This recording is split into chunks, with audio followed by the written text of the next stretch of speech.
Legend of Total War here, and today we're doing another Total War Warhammer 3 Immortal Empires campaign review, this time covering Nakai the Wanderer. So Nakai's campaign in Warhammer 2 was not one that I was fond of. I feel like it suffered from a lot of really big issues, but in Warhammer 3, for the most part, those issues have been solved. So the first big one is to do with diplomacy and his vassal. Now, when Nakai captures a settlement, he creates a vassal called the Defenders of the Great Plan, which basically is a dead faction that just provides you with extra money and Old One's favor, and a bit of garrison there so someone doesn't just come over and recapture the settlement straight away. But in Warhammer 2, what would end up happening is that factions that were friendly with you would declare war on your vassal faction because your vassal faction was particularly weak. They just weren't taken into consideration, you know, treaties and relations and your personal strength ranking before making that war declaration. So for example, I was doing really well in one campaign at about 30 settlements with the Defenders of the Great Plan and a defensive alliance with Reichland, and Reichland had about 40 settlements. And then all of a sudden, Reichland declares war on my vassal, and I had to just stop whatever I was doing and basically fight Reichland for the rest of the campaign. And then it just cascaded into a whole bunch of other war declarations with people that were friendly with me.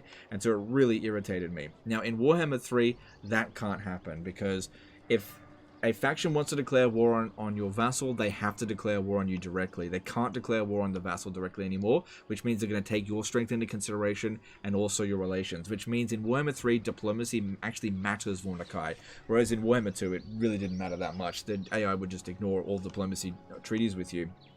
So that's the big problem that was solved.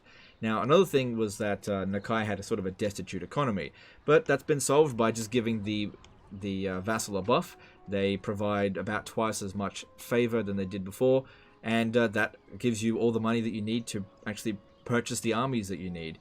In addition to that, you've got a better starting position over here in Cathay, because for one thing, it's more interesting starting in Cathay than in Albion, in my opinion, but also you've got the sea lanes over here, so if you want to go over to Nagaroth or Lustria, you can totally do that. And once you get short campaign victory, you'll get a dilemma that'll allow you to basically create a new army instantly in Lustria in order to deal with the Vermintide, just, you know, creating a sort of a mid to late game challenge outside of the end game crisis, which I thought was really interesting.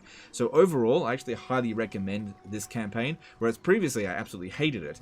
Now, I'd actually go so far as to say that if you haven't played Lizardman before, I'd recommend starting with Nakai the Wanderer. Even though he plays very different from the other Lizardman factions, I think that this is actually the most enjoyable of the Lizardman factions to play. So this is where I'd start. In terms of difficulties, I don't think it really matters. It just comes down to whatever difficulty you feel comfortable with. If you want to play on easy, play on easy. If you want to play on legendary difficulty, because that's your difficulty that you feel comfortable with, then go ahead.